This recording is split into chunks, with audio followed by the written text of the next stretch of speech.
जय हिंद साथियों।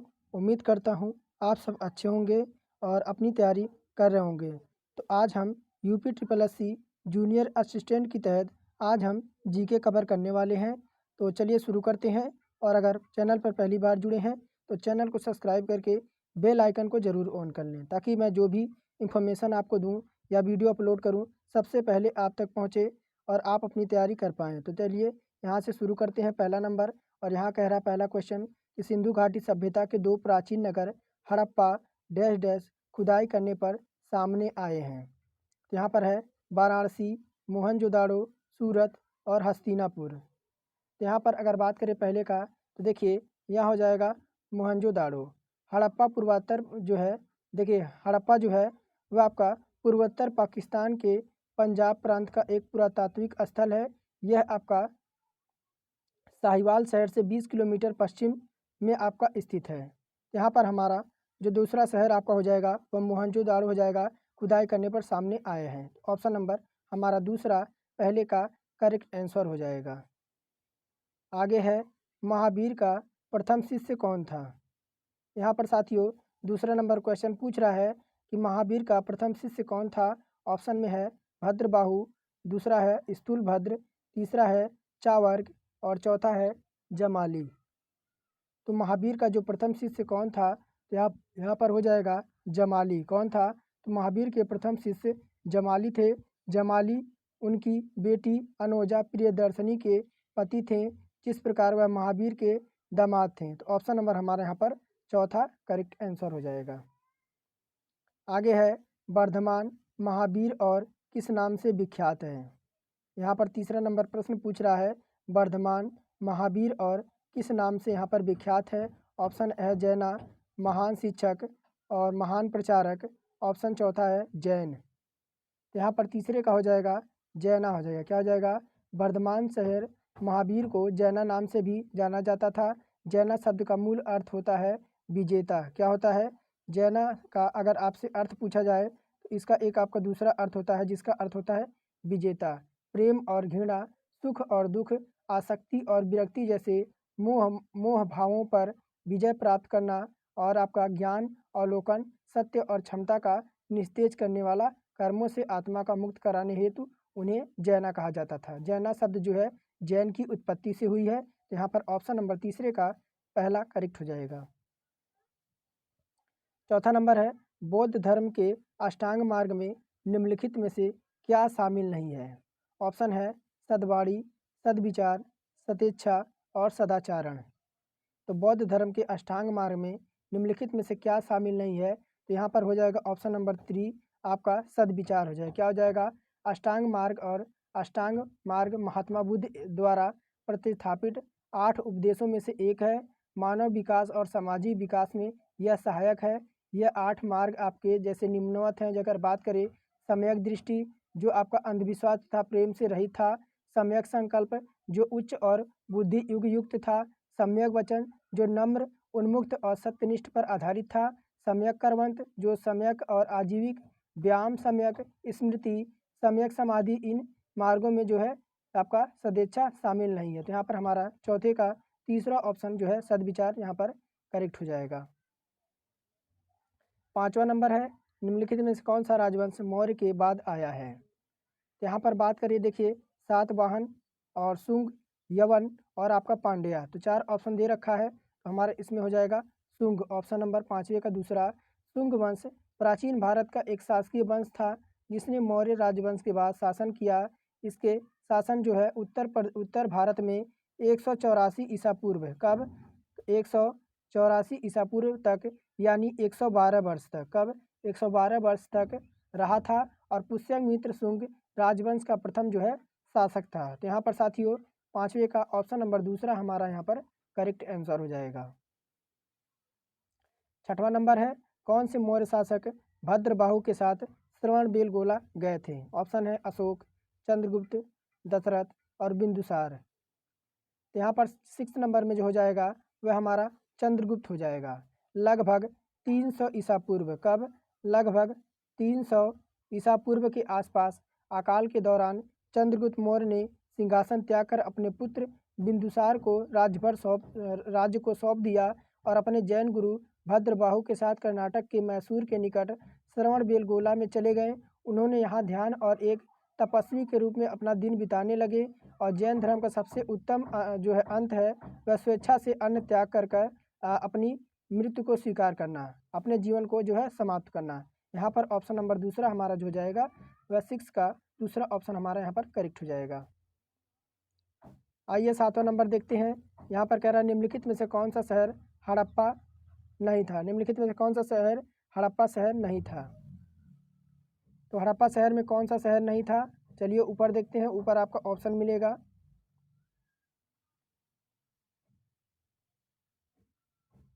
तो यहाँ पर देखिए, यहाँ पर कह रहा है लोथल है, धौलावीरा है, मेहरगढ़ है और आपका सतवा को है। तो देखिए अगर बात करें यहाँ पर हो जाएगा मेहरगढ़। मेहरगढ़ पाकिस्तान में एक नवपाषाणिक और ताम्रपाषाणी जो आपका 7000 से लेकर आपका 3200 ईसा पूर्व 3200 ईसा पूर्व पर यह स्थल है। दक्षिण एशियाई में खेती के प्रमाण के लिए सबसे प्रारंभिक स्थलों में से यह एक है। और यहाँ पर अगर बात करें, देखिए नवपाषाण स्थल है जिसमें गेहूँ जैसे खेती होती थी, गेहूँ और जौ की जैसे चारावाह, मवेशी, भेड़ और बकरियाँ, धातु विज्ञान के प्रारंभिक प्रमाण यहाँ पर मिले हैं। तो 7वें का हमारे यहाँ पर तीसरा मेहरगढ़ हमारे यहाँ पर करेक्ट हो जाएगा। 8वां है भीमबेटका एक विश्व धरोहर स्थल के लिए जाना जाता है। तो यहाँ पर कह रहा है अशोक स्तंभ के लिए, प्राग ऐतिहासिक शैलाश्रय के लिए, एकाश्म मंदिर के लिए और बौद्ध स्तूप के लिए। तो भीमबेटका एक विश्व धरोहर स्थल है, यह किसके लिए जाना जाता है। तो यहाँ देखिए 8वें में बात करें तो आपका प्राग ऐतिहासिक शैलाश्रय के लिए, किसके लिए, तो भीमबेटका जो गुफाएं हैं वह पहली बात कहाँ पर हैं, तो मध्य प्रदेश में। कहाँ पर, मध्य प्रदेश में है और रायसेन जिले में स्थित है। यह शैलाश्रय मध्य भारत पठार के दक्षिण किनारे पर विंध्य पर्वत की तलहटी पर स्थित है। और डॉक्टर BS बाणकर ने 1958 में इन गुफाओं की जो खोज की थी। कब, तो देखिए एक डॉक्टर थे जिनका नाम था डॉक्टर BS बाणकर। ये 1998 में इन्होंने यहाँ पे गुफाओं की खोज की थी। और इन गुफाओं के चित्रों में ऑस्ट्रेलिया के सवाना क्षेत्र की आदिवासी शैल चित्र, कालाहारी रेगिस्तान के पिग्मी जनजातियाँ द्वारा चित्रकारी और फ्रांस के पैलियोलिथिक और लाक्सा गुफाएं यहाँ पर आपकी समानता दिखाई देती है। और 9वां नंबर है अशोक द्वारा नियुक्त किया गया धार्मिक जानकारी जाना जाता है। तो अशोक द्वारा नियुक्त किया गया धार्मिक जानकारी जाना जाता था धम्म महम्मद के लिए, धम्म धीराज के लिए और धम्म अधिकारी के लिए और धम्माध्यक्ष के लिए। यहाँ पर 9वें का हो जाएगा धम्म महम्मद के लिए, किसके लिए, तो धम्म अध्यादेश का एक ऐसा समूह होता था जिसने मौर्य सम्राट अशोक के धम्म नीति बनाई। और धम्म संस्कृत शब्द धर्म का प्राकृतिक रूप है। धम्म के सिद्धांतों को फैलाने और उन्हें लागू करने के लिए सम्राट अशोक द्वारा धम्म महामंत्र विशेष अधिकारी थे। धम्म महा नियुक्त किए गए सबसे पहले धम्म का प्रथा बल देते हुए सामान्य कल्याणकारी को बढ़ावा देना था। आगे है जातक कथाएं निम्नलिखित में से किस संप्रदाय से जो है यहाँ पर जुड़ी हैं। ऑप्शन है लिंगायत से, शैव धर्म से, जैन धर्म से और बौद्ध धर्म से। ये मोस्ट इंपॉर्टेंट क्वेश्चन है आपका और कई बार ये आपका रिपीट भी हो चुका है। तो देखिए यहाँ पर हमारा हो जाएगा बौद्ध धर्म से। कहाँ से, तो देखिए जातक को साहित्य का एक अंग माना जाता है जिसे गौतम बुद्ध के जीवन के विभिन्न हिस्सों में शामिल है, जो मानव और पशु दोनों के लिए जन्म के लिए घटनाओं का विवरण देता है। आगे 11 नंबर नालंदा किस धर्म का प्राचीन शिक्षण संस्थान था। तो यहाँ पर देखिए ईसाई है, जैन है, बौद्ध है और इस्लाम है। यहाँ पर देखिए अगर 11 की बात करें तो आपका बौद्ध था। क्या था, नालंदा विश्वविद्यालय 427 से, कब, 427 से 1197 तक बिहार में उच्च शिक्षा का एक प्राचीन केंद्र था। नालंदा की स्थापना 5वीं शताब्दी में हुई थी। कब, जो नालंदा की स्थापना हुई थी वह 5वीं शताब्दी ईसा पूर्व में बिहार में हुई थी। यहाँ पर बौद्ध अध्ययनों के लिए समर्पित है। आगे है 12 नंबर सिंधु घाटी सभ्यता के बारे में निम्नलिखित कथनों पर आपको जो है कौन सा कथन यहाँ पर सही नहीं है। यहाँ पर कह रहा है सिंधु घाटी सभ्यता का बारे में निम्नलिखित में से कौन सा कथन यहाँ पर सत्य नहीं है, यानी आपको नेगेटिव बताना है। तो यहाँ पर देखिए कह रहा है कि यह एक शहरी सभ्यता थी जहाँ लोग सुनिश्चित कस्बों में रहते थे। तो ये बिल्कुल सही कह रहा है। और पशु का मांस प्रधान भोजन था। तो देखिए पशु का मांस प्रधान भोजन था, ये हमारा जो है इसमें रॉन्ग हो जाएगा। यह वर्तमान पाकिस्तान और पश्चिमी भारत में लगभग 2500 ईसा पूर्व में फैला फूला है, ये भी सही है। और घर के पके हुए ईंटों से बने थे, तो ये भी बिल्कुल सत्य है। यहाँ पर बात करें 12 नंबर में, तो सिंधु घाटी सभ्यता IBC यानी इंडियन दक्षिण एशिया के उत्तरी पश्चिमी क्षेत्र में कांस्य युग की सभ्यता थी, जो आपकी 3300 ईसा पूर्व से लेकर 1300 ईसा पूर्व तक इसके परिपक्व रूप में आपकी उभरी थी। यहाँ पर मटर, चना और तुअर, चना दाल और हरा मूंग की खेती के लिए पुरातात्विक यहाँ पर साक्ष्य मिले हैं।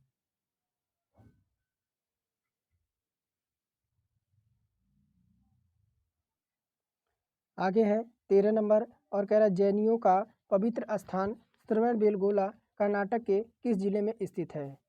तो अभी मैंने आप सभी को बताया था कि इससे पहले कि आपका श्रवणबेला गोला जो आपका कर्नाटक के किस जिले में स्थित है, तो हसन जिले में। कहाँ पर, जो आपका हसन जिले में स्थित है। श्रवणबेलगोला गोमतेश्वर बाहुबली की मूर्ति है, जो जैन धर्म के सबसे महत्वपूर्ण तीर्थों में से एक है। तो 13 का चौथा हमारे यहाँ पर करेक्ट हो जाएगा।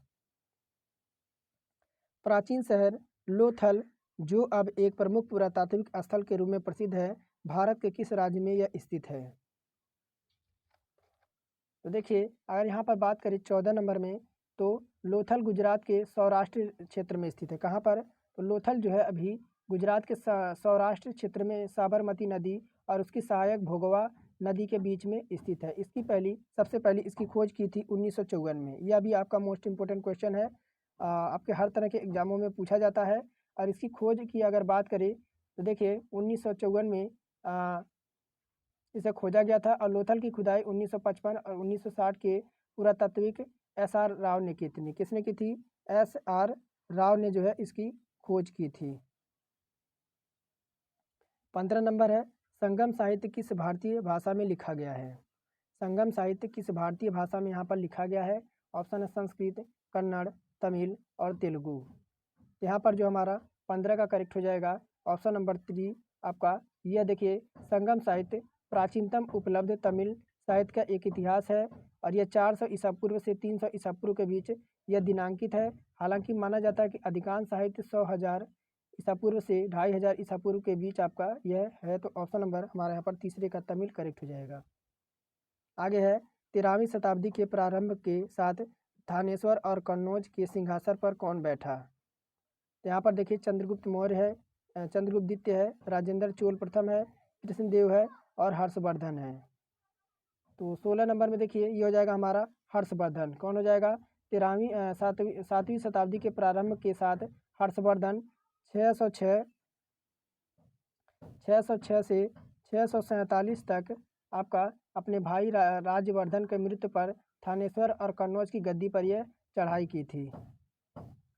आगे है 17 नंबर, निम्नलिखित में से कौन सा युग में यहाँ पर गलत है। कह रहा है अहोम राजवंश आपका असम दे रखा है। अहोम राजवंश आपका कहाँ दे रखा है, असम दे रखा है, तो ये तो बिल्कुल सत्य है। और गजपति राजवंश उड़ीसा, यह भी सत्य है। सरकी राजवंश देखिए पंजाब दे रखा है, तो ये आपका गलत हो जाएगा। और मेवाड़ राजवंश राजस्थान दे रखा है, तो बिल्कुल सत्य हो जाएगा। यानी यहाँ पर 17 जो आपका सरकी राजवंश आपका पंजाब दे रखा है, ये आपका गलत हो जाएगा। अब यहाँ पर बात करें, देखिए पंजाब दे रखा है, तो ये तो गलत हो जाएगा। अभी अगर बात करें तो सरकी राजवंश कहाँ है, तो उत्तर प्रदेश में जौनपुर में। कहाँ पर, तो जौनपुर के सरकी वंश आपका शासन था।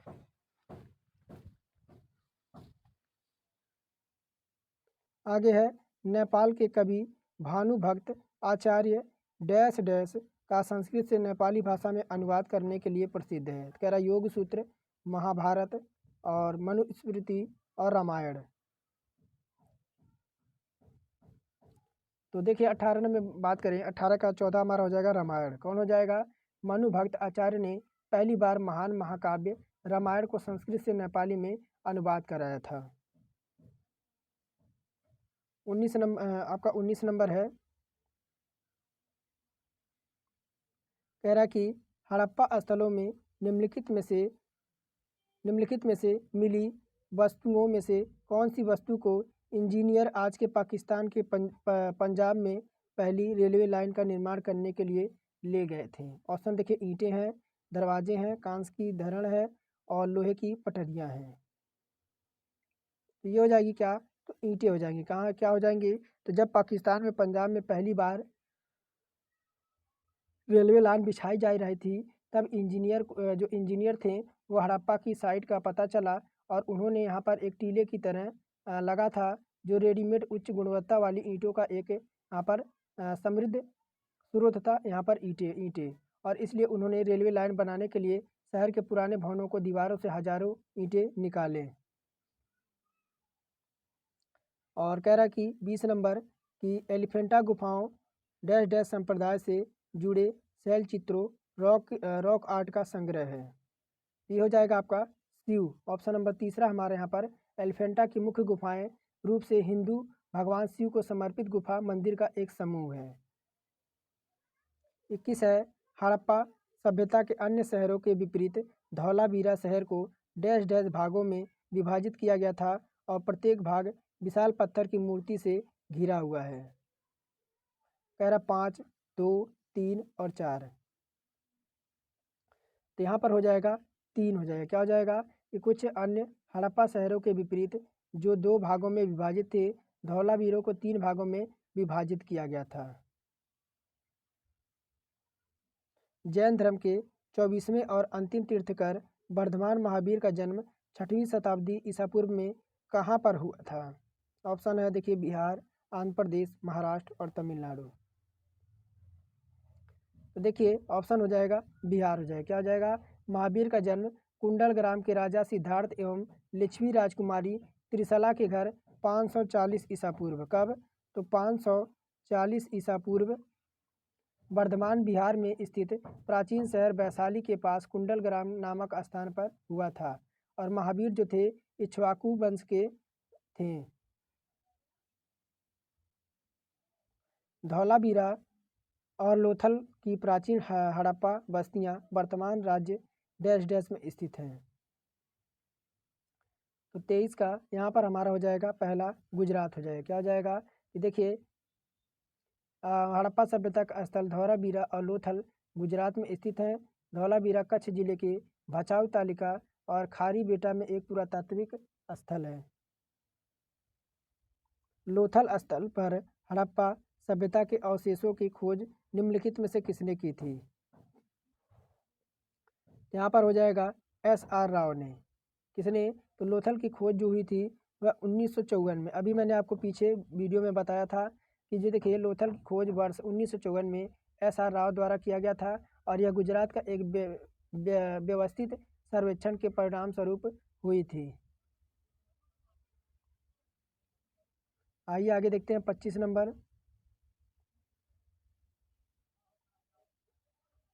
कह रहा है कि जर्मनी में खोदे गए गर्तावास यानी गड्ढे वाले घर जिनके लिए सीढ़ियाँ बनी निम्नलिखित में से किस पुरातात्विक स्थल पर हैं?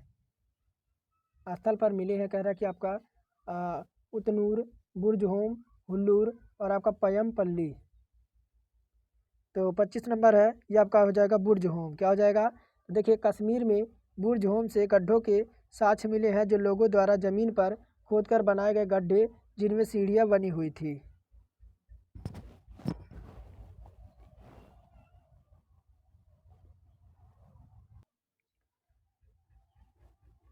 26 नंबर है, बेटी डैश डैश शासकों द्वारा जबरन श्रम के रूप में एकत्र किया गया कर था। क्या, नंदा का, पल्लव का, चालुक्य का या चोल का? तो देखिए ये हो जाएगा आपका चोल का। ऑप्शन नंबर चौथा, ये तमिलनाडु में शासन करने वाले चोलों के अभिलेखों पर बट्टी का सबसे अधिक बार जो है उल्लेखित यहाँ पर कर रहा है। बेट्टी जबरन वसूली जाने वाला एक श्रम कर था जो आम लोगों से लिया जाता था। और नालंदा और विक्रमशिला विश्वविद्यालय के संस्थापक निम्नलिखित में से कौन थे? हो जाएंगे धर्मपाल। कौन हो जाएंगे, तो देखिए यहाँ पर गुप्त शासक कुमार गुप्त ने 5वीं शताब्दी में नालंदा विश्वविद्यालय की स्थापना की थी। और विक्रम विश्वविद्यालय की जो स्थापना हुई थी, विक्रम विश्वविद्यालय की जो स्थापना हुई थी वो आपका 783 से 820 ईस्वी में की गई थी। 28 नंबर है, अपने महापरिनिर्वाण से पहले बुद्ध ने अंतिम उपदेश कहाँ पर दिया था? ये हो जाएगा आपका वैशाली में। कहाँ पर? तो भगवान बुद्ध ने अपने अंतिम उपदेश वैशाली बिहार में दिया था। वैशाली में ही भगवान बुद्ध ने घोषणा की थी कि कुशीनगर जाने से पहले महापरिनिर्वाण को प्राप्त करेंगे, जहाँ उन्होंने 483 ईसा पूर्व में महापरिनिर्वाण जो है किया था। महापरिनिर्वाण यानी यहाँ पर इनकी जो है मृत्यु हो गई थी। 29 नंबर है, प्रयाग प्रस्ती डैश डैश में संकलित की गई थी। तो 29 नंबर है ये आपका संस्कृत में, किसमें? प्रयाग प्रस्ती 4वीं शताब्दी ईसा पूर्व के गुप्त सम्राट समुद्रगुप्त के शासनकाल पर आधारित शुद्ध संस्कृत में लिखा गया एक अभिलेख है। और कह रहा है कि 712 ईसा पूर्व में भारत पर हुआ अरब आक्रमण का नेतृत्व जो है किसने किया था? तो यहाँ पर है मोहम्मद बख्तियार खिलजी, मोहम्मद बिन कासिम, मोहम्मद शहबानी खान और नासिर उद्दीन मोहम्मद। तो 30 नंबर है, और 30 का हो जाएगा ऑप्शन नंबर देखिए हमारा दूसरा, मोहम्मद बिन कासिम। कौन हो जाएगा? 712 ईस्वी में उमैयद खलीफ के सेनापति मोहम्मद बिन कासिम ने सिंध प्रांत पर हमला किया और उसे जीत लिया। यह भारत पर पहला अरब आक्रमण था। कह रहा अशोक के गंधार अभिलेखों की खोज किस वर्ष में की गई थी? कह रहा कि अशोक के गंधार अभिलेखों में से खोज किस वर्ष की गई थी? तो हो जाएगा 1958 में। कब? तो देखिए कंधार द्विभाषी शिलालेख, जिसे चेहल जीना एडिकेट के नाम से भी जाना जाता है, जिसे वर्ष 1958 में जो है खोजा गया था।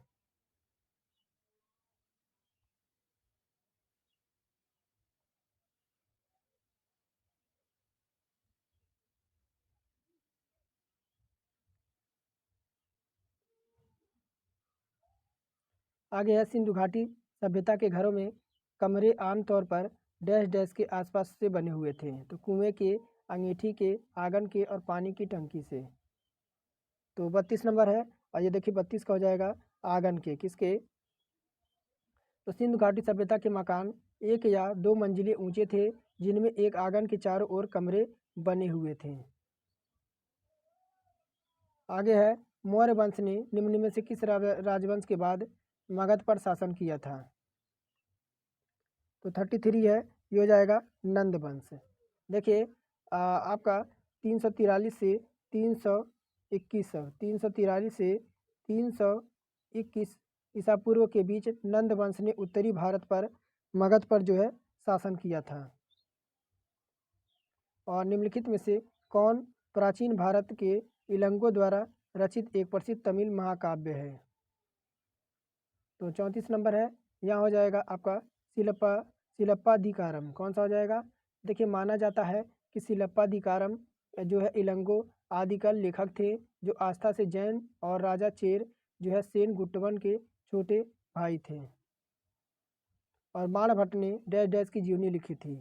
तो बाणभट्ट ने जो है किसकी जीवनी लिखी थी? तो देखिए हर्षवर्धन की। किसकी? तो बाणभट्ट ने 7वीं ईस्वी के एक संस्कृत गद्य लेखक और कवि था, जिसने हर्ष चरित्र की रचना की, और हर्षवर्धन की जीवनी है ये। निम्नलिखित में से किस मौर्य राजा के शासनकाल में कलिंग युद्ध लड़ा गया? ये हो जाएगा ऑप्शन नंबर दूसरा, अशोक के। किसके? तो कलिंग युद्ध महान मौर्य सम्राट अशोक और कलिंग राज्य वर्धमान जो आपका उड़ीसा में अभी स्थित है, और ये शासक के बीच आपका लड़ा गया था। कलिंग युद्ध के दौरान राजा अनंत पद्मनाम कलिंग के राजा थे। दूसरा है, निम्नलिखित में से यूनानी शासकों में से किसने मेगास्थनीज को चंद्रगुप्त मौर्य के दरबार में भेजा था? ये हो जाएगा आपका सेल्यूकस निकेटर। कौन हो जाएगा? मेगास्थनीज राजा चंद्रगुप्त मौर्य के दरबार में सेल्यूकस प्रथम निकेटर का एक यूनानी राजदूत था, और उसने भारत के संबंध में समस्त सूचनाओं को इंडिका नामक ग्रंथ में जो है संकलित किया है। अगर पूछा जाए मेगास्थनीज क्या लिखा है, तो इंडिका नामक पुस्तक लिखा है। और आज के लिए फ़िलहाल इतना ही रहेगा, और अगर ये वीडियो आपको लिए यूज़फुल लगे तो ज़रूर वीडियो को एक लाइक करें और चैनल को सब्सक्राइब करके बेल आइकन ज़रूर ऑन कर लें। तो आज के लिए फ़िलहाल इतना ही रहेगा।